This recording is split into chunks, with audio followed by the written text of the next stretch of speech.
2018 marks the 30th anniversary of the construction of the Humane Society shelter on Watkins Road.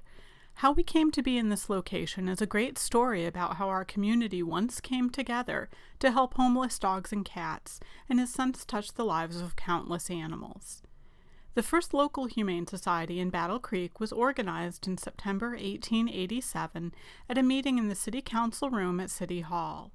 Many of the city's leading citizens attended, including Dr. Simon S. French, who was selected as president, and Dr. John Harvey Kellogg, who was elected to represent the society at the National Humane Society Association in Rochester, New York in October 1887. In September 1938, we began operating our first shelter on Riverside Drive. Because of lack of funding, this shelter ceased operations in September 1941. In 1949, the Humane Society began financially supporting the Calhoun County Animal Impound Facility located on River Road.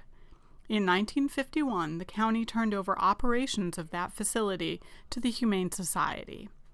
In 1953, the Humane Society began operating a private, non-profit facility on Edison Street, and 6 months later entered into contractual relationships with both the county and the city of Battle Creek to house animals brought to the facility by both agencies. The facility on Edison Street was purchased from an individual and had been previously used as a small kennel. It was never intended to house so many animals, including sick and potentially dangerous animals. While the Humane Society tried to make the best of the building, adding new space and working on constant maintenance issues, the building fell further into disrepair. The floors never completely dried, the space could not be properly sanitized, and there was no air handling system to prevent the spread of disease. What kind of memories do you have of the previous shelter? What was it like? Wow. Sad. Yeah. Well, it was, from what I remember, it was like a kennel that had like 3 or 4 Great Dane cages or something. They were huge dogs. And it was a little brick building, and it had a little tile floor, and every place was cracked.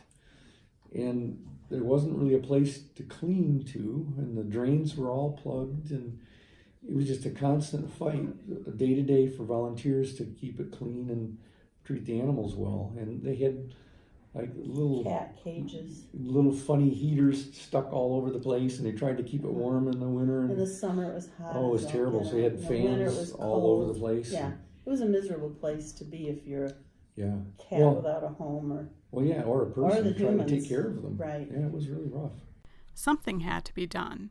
The Humane Society operated in that environment for many years, making the best of a bad situation.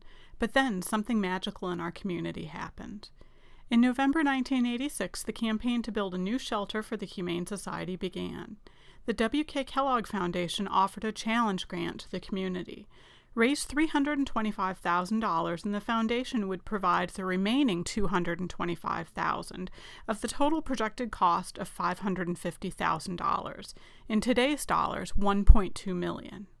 Other support came from a wide range of clubs and businesses, including the Gannett Foundation, Miller Foundation, Clark Equipment, Felposh, and the Battle Creek Kennel Club, among many, many others. Humane Society board members and volunteers, including Juanita Fromm and Gordon Peckham, tirelessly sought funding. Community support was amazing, exceeding the goal by $14,000. School children raised more than $6,000 alone. The Kellogg Foundation provided the match. Originally, the shelter was going to be built near the current facility on Edison Street. However, Ava McComb donated 64 acres of land on Watkins Road for the project. Not everyone was happy with the proposed new location. Well, before the construction, it was kind of interesting because there was a group of people apparently that didn't want the shelter to be where it was. And they were afraid it was going to smell bad, and it was going to be, a lot of noise and all this kind of stuff. But people would be dumping animals, and they'd be in their yards. And and the funny thing was that there was the acreage was large, and it wasn't anybody anywhere near them. Mm-hmm. And the people that were complaining were like a mile or 2 away, and we kind of figured, what's going on here? Maybe just anybody would, not like to have something that was new.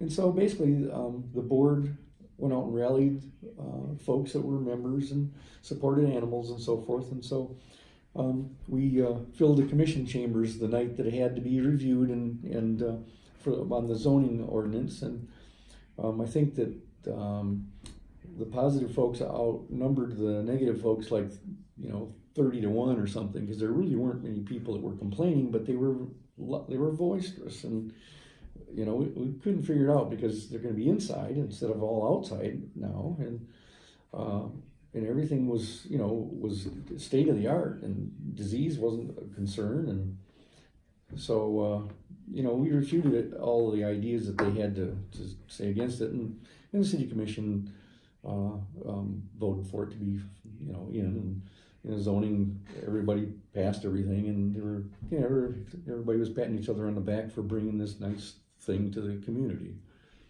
But it was interesting. The building was designed by architect Randy Case, who noted, "The building was designed to serve caring people and distressed animals, and those goals require extensive research. I enjoyed working with the board, staff, and the National Humane Society on designing a shelter based on their recommendations in the 1980s. The focus was on creating efficient use of space, safe and healthy treatment of animals, energy efficiency, best practices for cleaning procedures, and reduction of airborne diseases. When people entered the new shelter, they were greeted by a bright open space that demonstrated hope for adoption for deserving animals." The idea was we wanted to do it a state-of-the-art way. If we're going to do a new building, why not do it the best way possible? And so Shirley had some connections and called around and found out some of the people, and there was an architect that was doing a nationwide study developing the best approaches for shelters. And we went to visit a couple of them. I can't remember, one of them was maybe in Ohio, one of them was out in Detroit. Mm-hmm. And they were using smooth surfaces that hadn't been used much before. Everything at that time was used with clay tile floors, and it was hard to squeegee, and the joints were hard to keep clean and all that stuff. And so they've been doing research with new materials, and it's a seamless epoxy material is what they came up with. And I remembered it was called Dexatex at the time, and it was troweled down and smoothed out, so it was a synthetic material that would be very hard, but could resist cracking and so forth, and there was no seams or anything. And so that was the surface that they wanted to use. Davis Construction Company from Grand Ledge was selected as the contractor. Groundbreaking took place in April 1988. Construction was expected to be completed in November, but weather pushed the date back. The shelter's ribbon cutting and open house were held on December 17, 1988, with the first pets being accepted in January 1989. Since that time, countless animals have spent time at the shelter while waiting for loving forever homes. The organization gave up the city and county animal control contracts, and animals no longer have a time limit on their stay. Since the building's construction in 1988, the shelter has continued to be expanded upon and updated. In 2009, a quarantine wing, education and training center, and expanded surgery suite were added. All outdoor kennels have been upgraded, and a cat solarium was constructed. The building is now partially electrified through solar power. As the building has aged, items have been replaced, including the roof, boiler, cat room air handling unit, steel doors, and front apron and sidewalk, among others. Our programs and services are focused on helping ensure that every pet in our community is a wanted pet. The shelter is a place of hope for people and pets. What do you think the Humane Society means to our community? You want to take it? It means a lot. I don't know what we'd do without it. Yeah. I think it's a very positive thing that people feel welcome there. I think the people have been very nice, and the whole spay and neuter program makes a lot of sense, and I think that people respect that. Just doing yoga now and the other, yeah. I mean, it's a really great place to have for the whole community. I can't imagine not having that place there. Right. It has meant a lot to us personally, but we've gone to the little park outside. We've done it on hot days when the swimming pool has fresh water in it, and Doing the blessing of the animals was always kind and the of a cool blessing of thing. the animals, And yeah, little agility things. all the stuff Yeah. that they've been a really good neighbor out there. Mhm. I think the community out there realizes it too. Mhm. Yeah, it means a lot. I mean, it has completed, I think, what you set out to do. What do you think the Humane Society means to our community? Well, it's so important. At the time that I was there, I had a dog that I had gotten from the Humane Society, which was my favorite dog in the whole world, by the way. Because she was a rescue dog, and she was there because the Humane Society was a sanctuary for animals like that until people like me could come and find them. And so how important that is to the community. We all have such emotional relationships with our pets, and they're so important and meaningful to us to have a facility like that. And I realize there are others in the community that manage animals in a different way, but the Humane Society is pretty important in the way they operate their facility. I think for a lot of us who are pet lovers, it's pretty near and dear to our hearts. What does the Humane Society mean to our community? When I think about what the Humane Society means to our community, I think about all the stories that are involved in the Humane Society. I think about how the Humane Society began and how the story of how generous people of our community support our mission in helping animals. There's the story of how the organization and our employees have become a resource for the community in which we serve. It's a story of members of the community who volunteer their time and talents so the Humane Society here can thrive.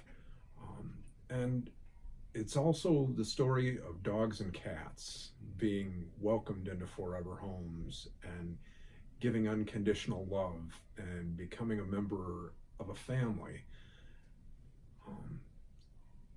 And I think that's the big important part of our mission, and that's where so many of our members of our community connect to us. And so on behalf of the Board of Trustees, we invite you to become a part of our story and as we progress into the next 30 years.